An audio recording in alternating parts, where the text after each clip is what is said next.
want you to fire me. So, what do you guys want to talk about?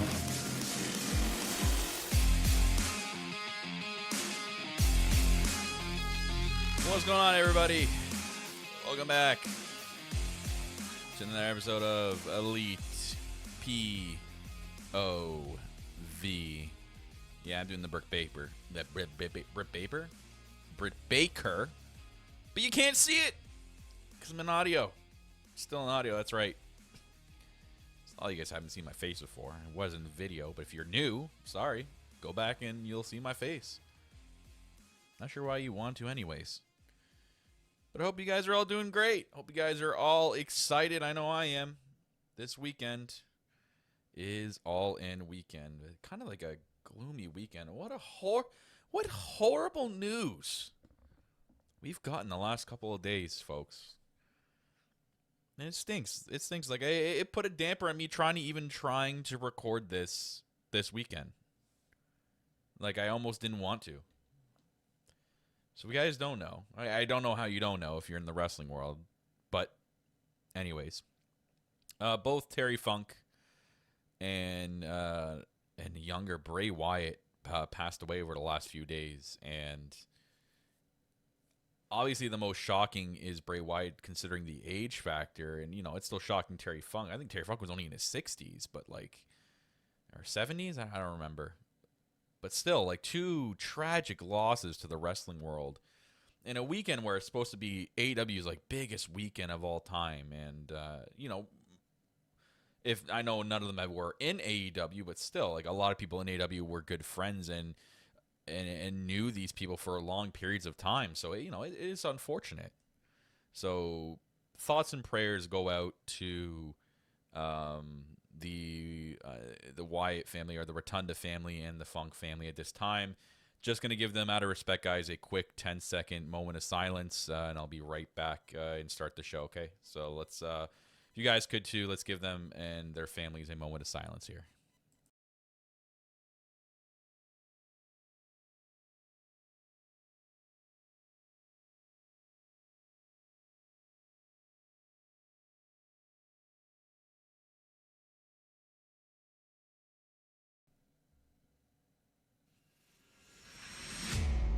All right, guys. Let's get through some of the bits. Still don't have a name for this. Bits and pieces news. I don't know. You guys heard on the last episode, I just kind of run through some tidbits before we get into the main stuff. The main stuff today is the predictions.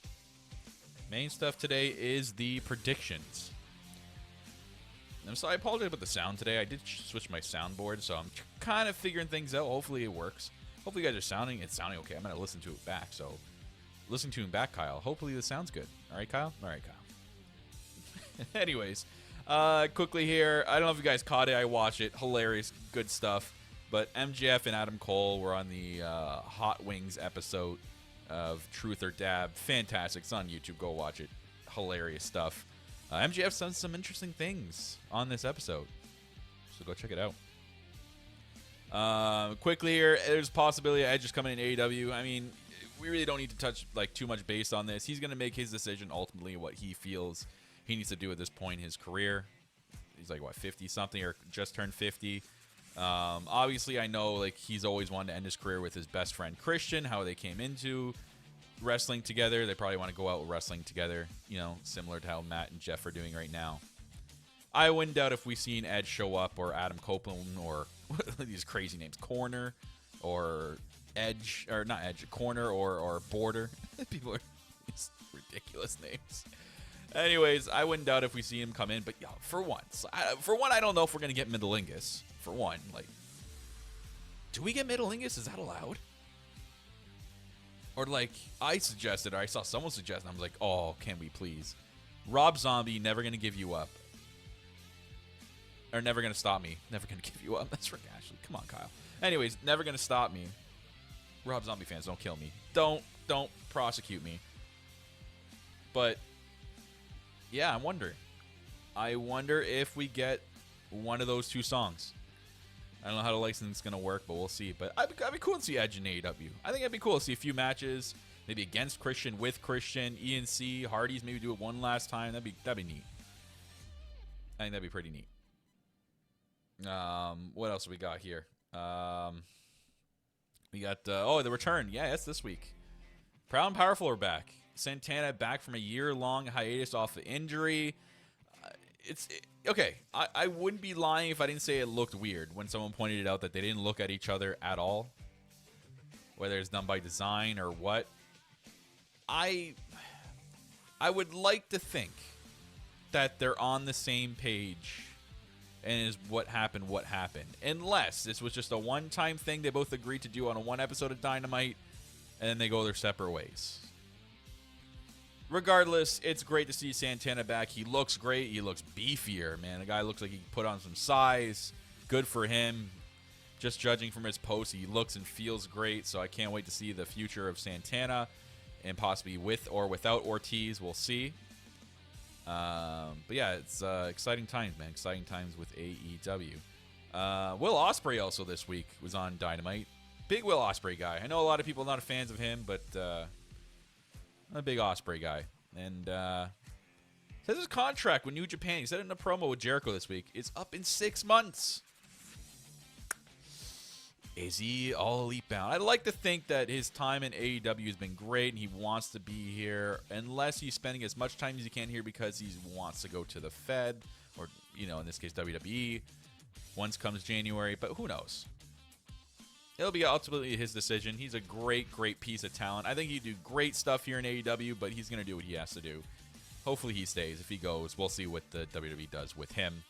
I know that they're bracing for like layoffs and such coming up when the Endeavor sale goes through, so who knows? Oh, this was funny. I saw that John Moxley, if you guys didn't see this, he appeared in some, I don't know if it's a known rapper, but some rapper's vlog video, and he was on his like morning run or whatnot, just stops his morning run, takes his headphones off, and just takes a big toke of that rapper's blunt. And that is just so like John Moxley. Like they need to include that in like his music, like his Titantron, because that is just like the most epic thing you'll see all week. Freaking fantastic. What else do we got here? We got the Fight Forever game, which I still haven't played yet. I still haven't got my grasp on it. But they have some cool mode that just got released this week. Funny enough, with Stadium Stampede Wembley Stadium happening, Stadium Stampede Battle Royal mode has been opened up on Fight Forever. Kind of like, almost looks like a Fortnite, like it's with two worlds meeting, Fortnite and wrestling, but like more on the wrestling side, because Fortnite has included wrestlers, but this is on the wrestling side, so it kind of looks like a lot of fun. If you've played, let me know. Let me know how fun it is.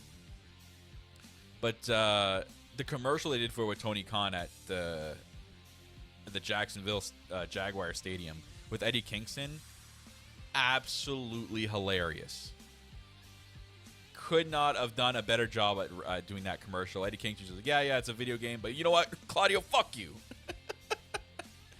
Oh, just absolutely fantastic.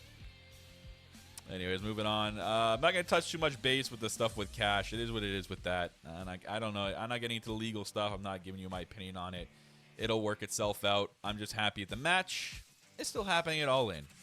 We can enjoy an instant classic between the Bucks and FTR. FTR Bucks 3. Let's go, baby. And speaking of issues going over there, unfortunately, Rey Fenix is having visa issues, so he will not be able to compete. Poor guy, man. I feel like it's just such a horrible thing for Rey Fenix. He's got visa issues going over to the biggest event for AEW. Oh, it just stinks. Something to do with AR Fox too, I think. That's why they write him off. So unless he's gonna be there in some way, we'll see. But that's all I had today, guys. I think there was probably more, but I probably missed it. Well, that's okay. You guys are here for one thing and one thing only. It's time. No, I'm gonna do the Mark Henry for the main event. All right. And that is the AEW All-In predictions. As of today, when I'm recording this Friday morning, 11 matches, including 2, you call them pre-show, or they call it the 0 hour, 2 pre-show. Matt, what happened to buy-in? Did they just stop that, or is that going to do for Double or Nothing? I thought it was like an AEW thing, the buy-in. I don't know. Anyways, yeah, so 11 confirmed. I mean, if they kept it at this would be a perfect card, to be honest. I think you don't run it too long. I think you have a couple of matches here that can run long anyway, so I think this is the perfect amount of matches. So I'll start with the pre-show and work my way down here in the list. Thank you to Wikipedia for providing everybody with this list, as always. And they always put the match time in there. Gotta appreciate that. Anyways, number 1, Aussie Open, which is Mark Davis and Kyle Fletcher against MJF and Adam Cole. MJF and Adam Cole pulling double duty. Now, I had fears for this match, and for one reason and one reason only, and that is I don't want MJF or Adam Cole to suffer any kind of injury before their main event match. Wouldn't that be special if during the match someone rolled an ankle and then we get the main event match to not be as good as we want it to be? So unless it's going to be a quick match, I really hope they have a backup plan, because my God, I saw them both. I thought it was a joke that they were both going to be on the same card, but no. As far as I know, it looks like they're going to be both on the same card. Oof, Marone. But anyways, it shows. I would sit here and say that I hope it's a great tag team match, but in a way, I don't want it to go long because I want MJF and Cole to be 100% for their main event match. So I'm going to expect and assume that this match is going to be quick, just like a little warm-up, kind of like, get the blood flowing kind of thing for MJF and Cole. Maybe create that last bit of tension they need for the main event. And then they move on. It would be hilarious if they won the Ring of Honor tag titles, which I can see. I can see MJF and Adam Cole winning the tag titles here, and them going into a story after this with, hating each other and their tag team champions, and then losing the belts to whoever, or to, God, I can't even speak. I should stop doing podcasts in the morning. To the Kingdom. Because the Kingdom are involved right now. Matt Taven and, is it Matt Taven? Oh my God, I'm forgetting their names. And Bennett there. So that's, or maybe it includes Roderick Strong. Maybe his next, all of a sudden better.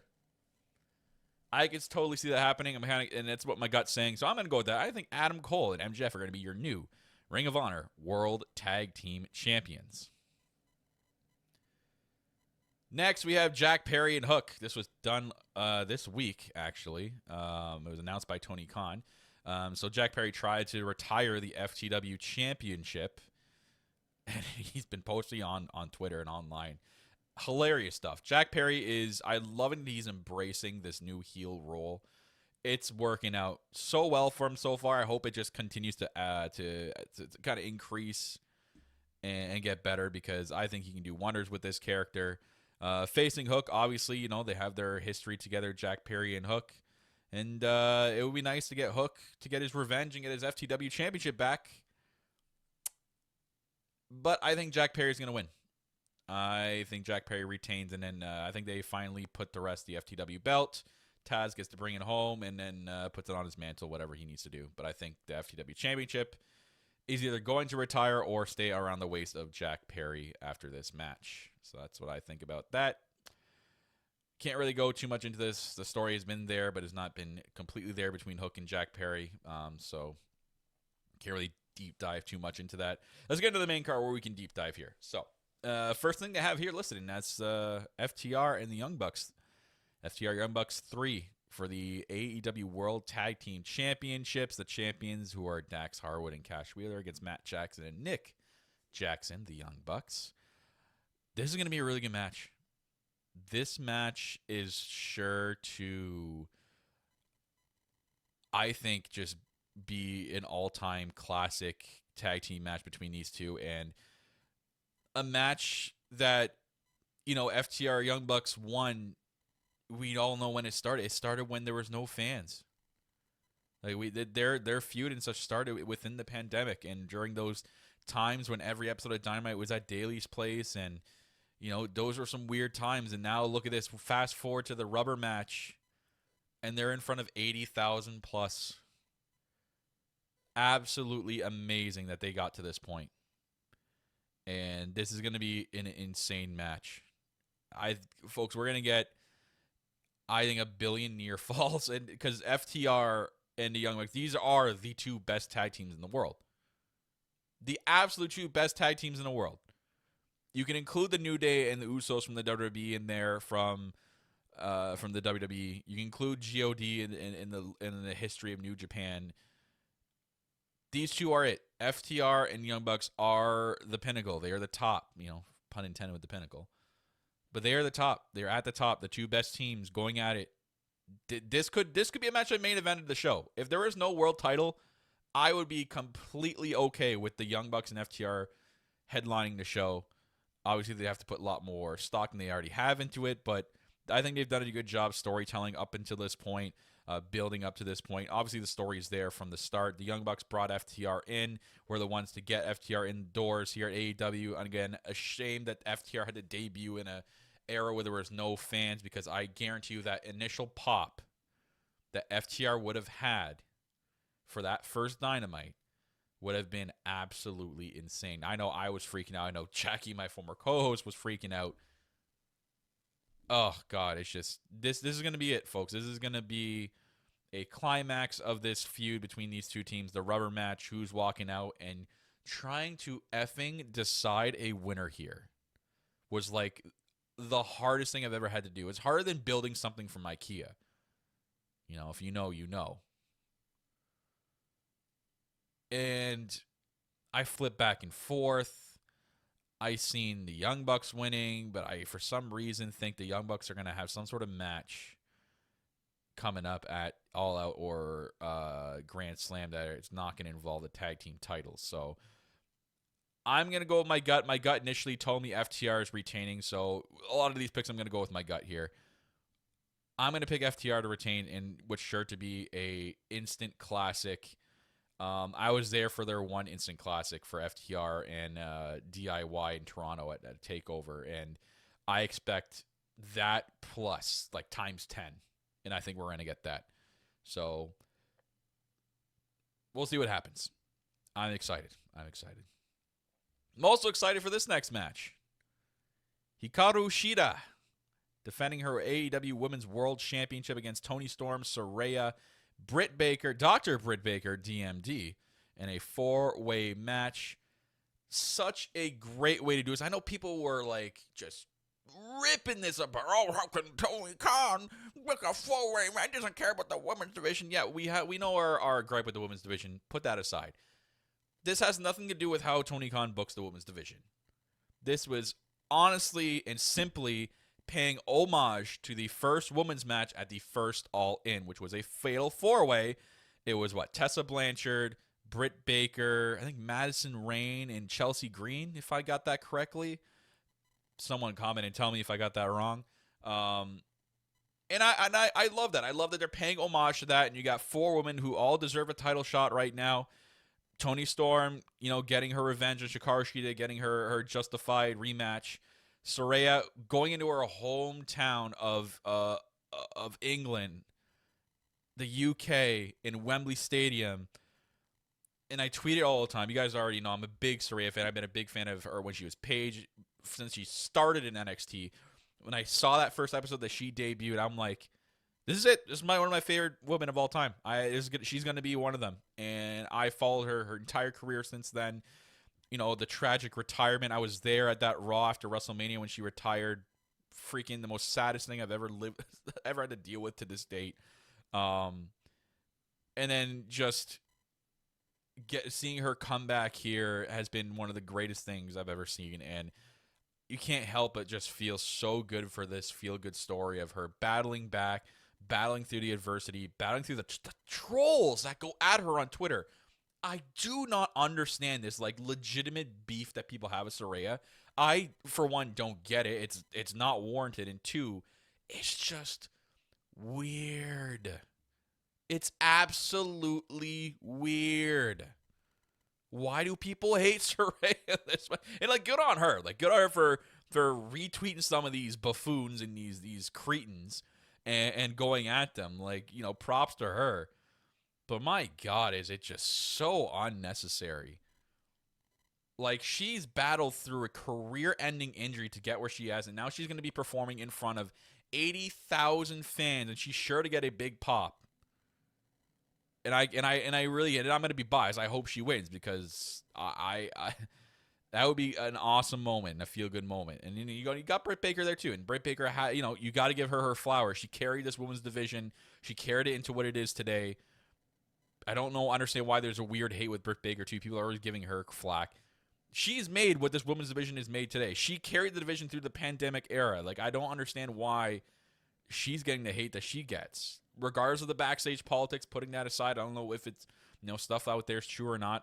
It's not my place to say what goes on back there because I'm not back there. I'm not gonna have an opinion on it because it doesn't warrant my opinion. I just know what I know, and I know that Britt Baker has gotten absolutely better since the first All In to this point. She carried the division through the pandemic era, and she obviously warrants a title match in one of AEW's biggest shows of the year.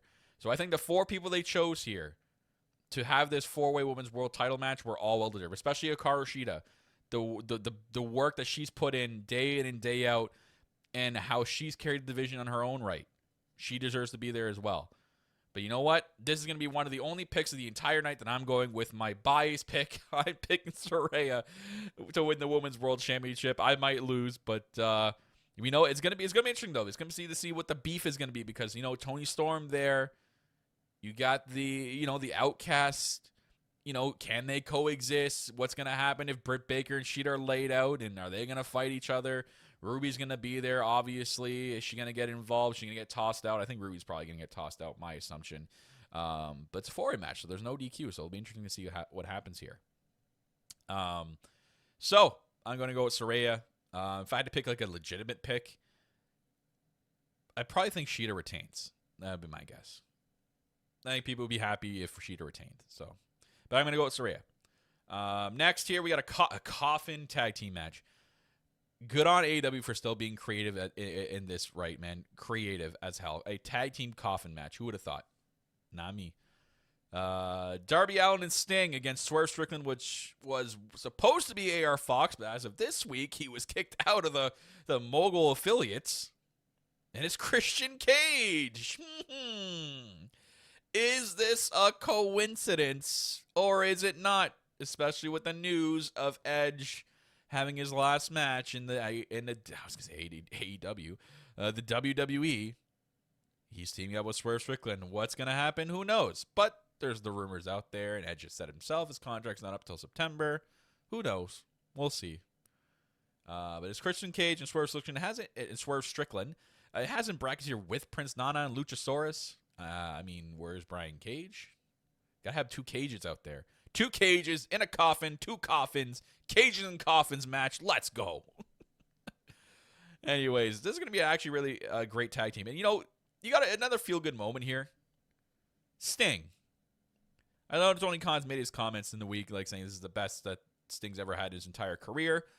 Yeah, yes and no. I thought it like some of his WCW stuff was really cool, and even when he was Surfer Sting, and a lot of this TNA stuff. Like I love the whole Joker era of Sting in TNA and Impact, and a lot of stuff he did in Impact.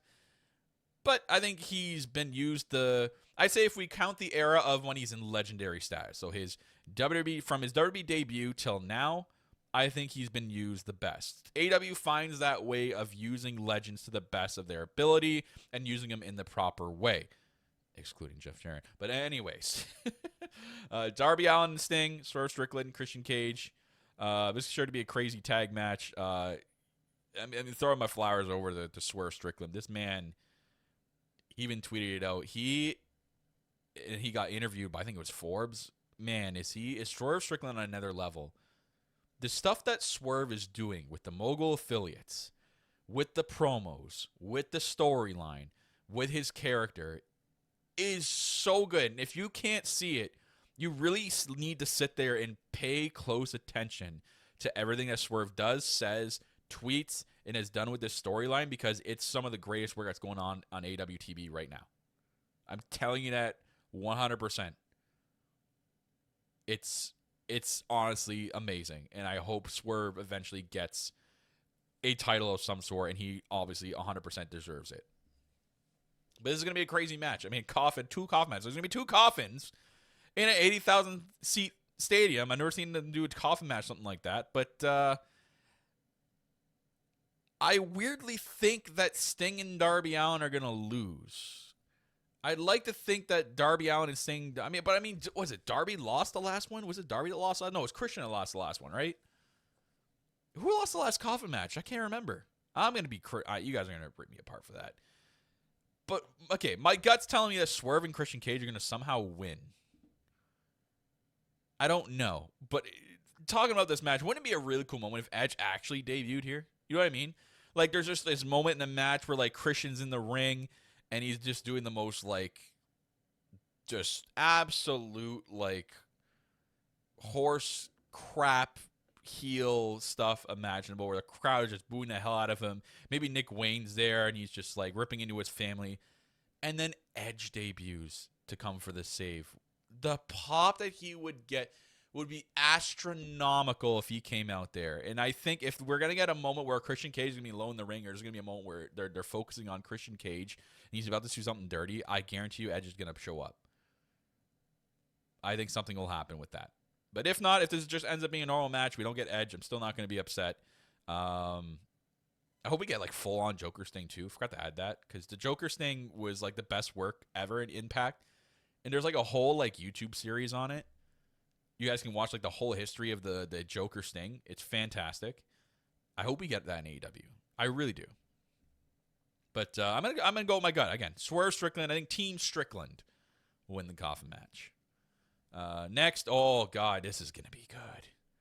I am just licking my chops at this match. It's gonna be amazing. So we got the Golden Elite, Kota Ibushi, Kenny Omega, Adam Page against Konosuke Takeshita, Bullet Club Gold, which is Juice Robinson and Jay White in a 6-man tag.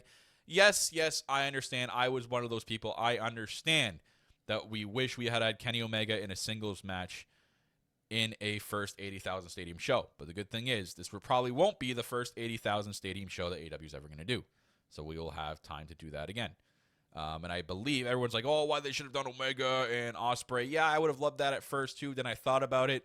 Okay, so I'm going to assume that they're going to have their rubber match at Wrestle Kingdom with the relationship with AEW and New Japan. They kind of want, these big matches to happen on each other's shows. I know they came together. I mostly gear that towards AEW because it was done in North America. So I'm going to assume that their rubber match is probably going to happen at Wrestle Kingdom this year. I'm just more excited at the fact, and I'm giddy because I'm a big fan of theirs, and I've been a huge fan of theirs for years, knowing the story, getting to know the story. Guys, the Golden Lovers are reuniting. Yeah, just let that sink in for like one little bit. The Golden Lovers are reuniting. Kenny Omega and Kota Ibushi are teaming up once again in an 80,000 seat arena filled with screaming fans. This is just they better have a Golden Lovers entrance. Let Hangman have his own entrance, and hopefully he gets his pyro timed right.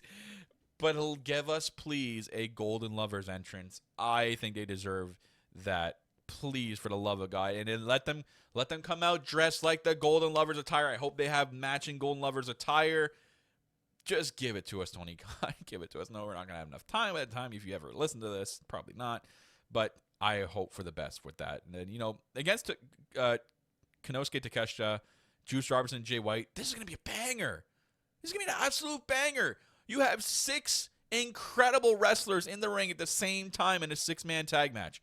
We are going to have one of the biggest barn burners in the world. And it's cool, too, because Kota Ibushi was part of that first All-In in a 6-man tag. So this is another kind of paying homage moment here with a 6-man tag team match from the first All-In.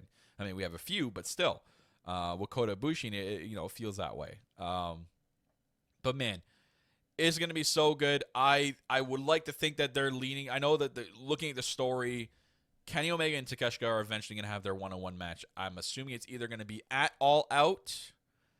I would like to think it's probably not going to happen until Grand Slam. I think a bigger stadium, bigger venue deserves Omega versus Takeshita. That's my guess on that. And I'm glad that they're using Bullet Club Gold here Juice Robinson, Jay White, and the Guns have just been absolutely on a tear with this Bullet Club Gold stuff. It's some of the best television. And then you got Hangman Page in the fold here. And you got Don Callis, too. Like, this is just an incredible story here. You know, you got Kenny Omega, and there's the other side of it. Kenny Omega and Hangman Page are teaming up again. Those are former AEW World Tag Team Champions. So they got their history there, too, as well. So this is going to be a very interesting match. I can't wait to see it. It's going to be fantastic. It's basically Bullet Club Gold against the Golden Elite. So we're getting that in front of 80,000 fans. This is a warranted match. This is why I don't get so many people were like criticizing this card. I'm like, but if you actually look at the card itself and you look at the matches and you understand the story behind the matches, these are great matches to have. We can't just fantasy book our video game, card here, and that's what we expect. You're going to get disappointed every single time, folks. You can only do that in video games. That's why we have video games. But anyways, next match here, Stadium Stampede match, probably presented by AEW Fight Forever with the Stadium Stampede mode, or Stadium Stampede Battle Royal. Go check it out and buy your game today. I will take a nice check for that ad there, AEW. Thank you. Anyways, we got the team of Eddie Kingston, Orange Cassidy, and the Best Friends, which is Chuck Taylor and Trent Beretta, with Penta El Zero Miedo against the Blackpool Combat Club of John Moxley, Claudio Castagnoli, Wheeler Yuta, and now Santana and Ortiz. Santana and Ortiz, a lot of these people in this match have history in the Stadium Stampede match. I am just interested to see how they do this on a live scale and what they have set up behind the scenes for the Stadium Stampede match. So this is going to be very, very interesting. I'm sure there's going to be some stuff set up around the arena for this match. I can't wait to see it. It's going to be absolutely chaos. Whenever there's a match with this many people in it, AEW just goes absolutely wild. There's so much things happening. The camera cutting every other second, and there's like those brief moments where like there's a big like cinematic scene. It's just going to be chaos. There's really not much to say, but this is going to be absolute chaos. There's going to be stuff obviously with Claudio and Eddie, John Moxley and Eddie. You got the Best Friends and Santana and Ortiz. Are Santana and Ortiz going to have a moment where they're not seeing eye to eye?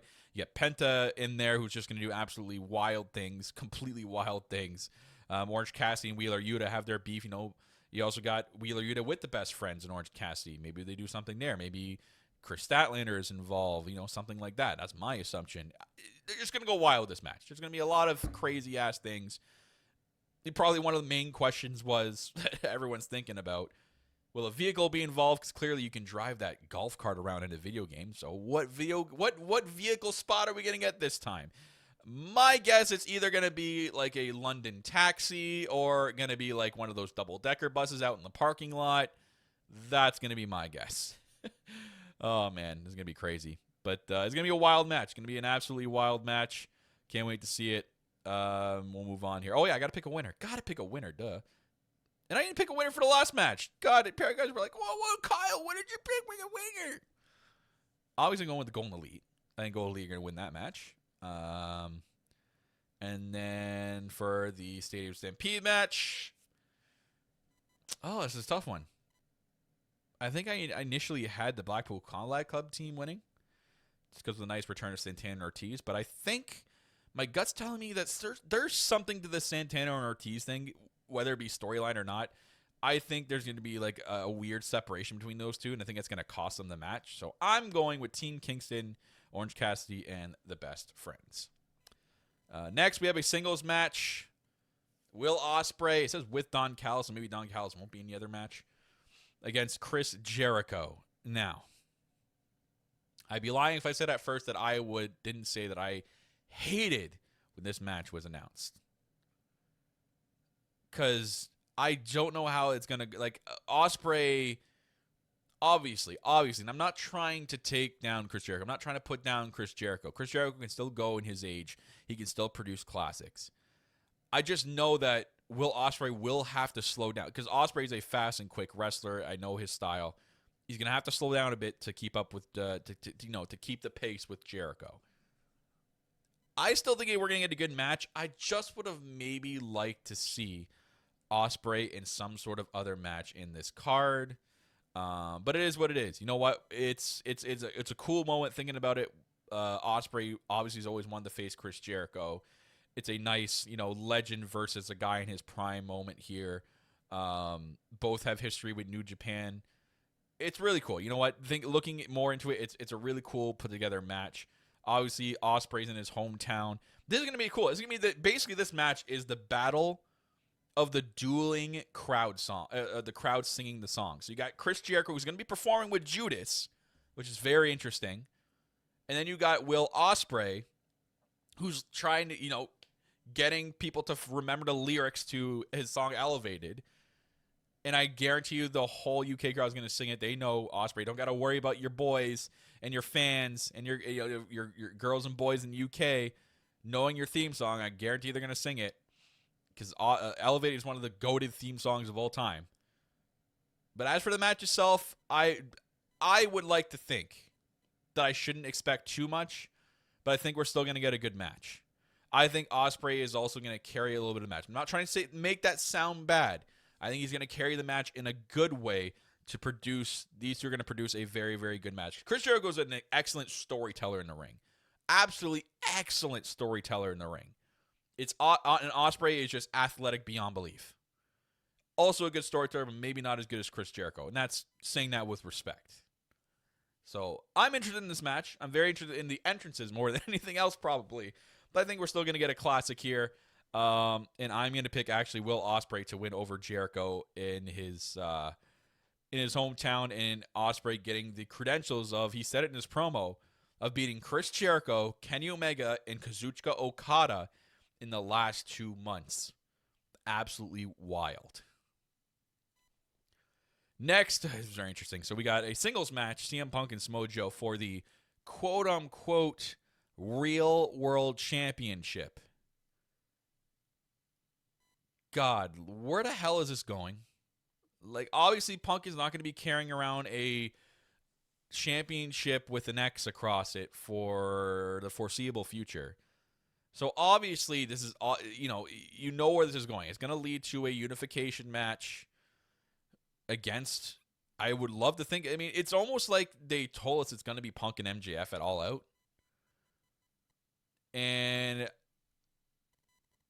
at the same time, I'm unsure about the main event. I think Adam Cole could be walking out as world champion. But at the same time, it could be also MJF winning by cheating and a told you so moment with Roderick Strong. And, they go on with that story. And then MJF goes on with Punk. It's leading to a unification match. Whether they save it for All Out, and you got to think it has to be All Out because All Out's a United Center. It's CM Punk's hometown. You got to think that's what they're going to do something there. So I'm going to say that CM Punk wins this match. I think it's still going to be a really great match. Punk and Joe have the biggest history here in the wrestling world, dating back to Ring of Honor. It's going to be an awesome match. I can't wait for it. I can't wait to see what the crowd reaction is. I don't know what the UK fans really think of CM Punk. Are they on the boo side? Are they on the cheer side? Joe's going to get a big reaction too. So we'll see. We'll see. I'm excited. But I like to think that CM Punk is going to retain because I think this real world championship stuff is going to come to a head here in a unification match. I think you guys think the same thing. Let me know. Next, we got a 6-man tag match for the AEW World Trios Championships. This was made this week. House of Black of Malachi Black, Buddy Matthews, and Brody King against the Acclaims, Anthony Bowens, and Max Caster. And the returning, and now called Badass Billy Gunn. Hell yes. Please, for the love of God, if there is some sort of way that we could get I'm an Ass Man theme song purchased and used in the AEW, Tony Khan, front the bill. Can we please get I'm an Ass Man or some sort of cover to it for All In? I think the crowd would go wild. You sure get the crowd singing it 100%. I hope we get Badass Billy Gunn theme song. But I'm not going to, it's wishful thinking. Regardless, Billy Gunn's back to battle with the Acclaim once again in a 6-man tag match for the Trios Championships. Guys, I wouldn't put it out of the realm of possibility that the Acclaim win the Trios Championships here. in a very feel-good moment. But at the same time, I would not be upset if the House of Black retain, because they are on a absolute tear with these trios championships right now, and I'm loving what they're doing, and I hope they escalate a story further after this, whether it be with the Acclaim continued or someone else.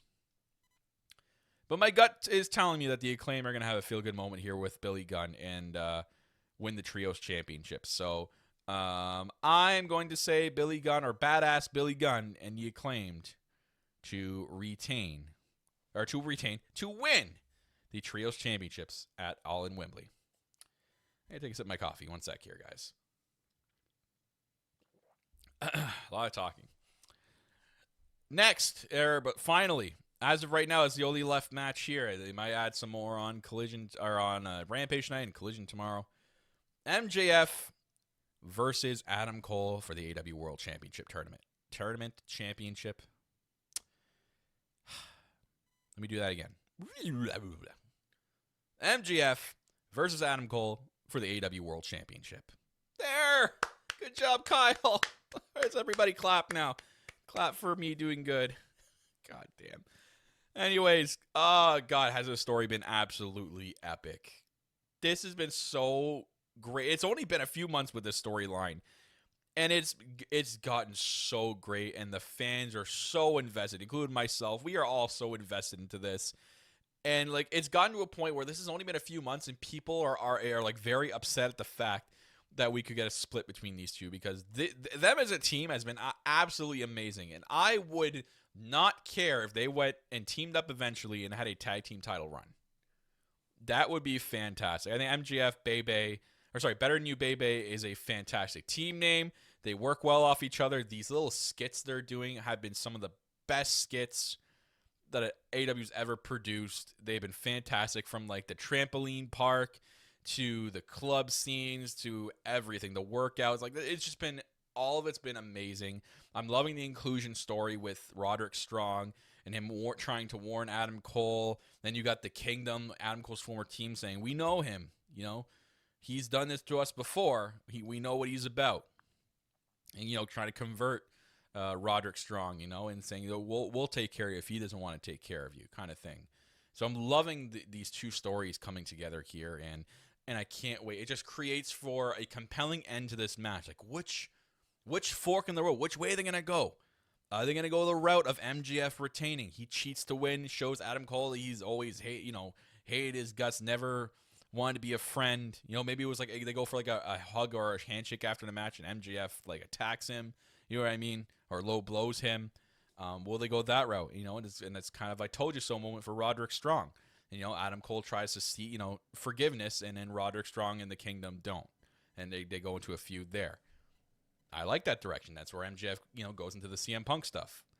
I see that more of the direction they're going to go into. Or do they pull a swerve, no pun intended, and they go Adam Cole winning the World Championship, and then, he kind of turns out to be turning to the asshole that MJF is by winning the world title and forgetting his friends, forgetting, Roderick Strong and the Kingdom there.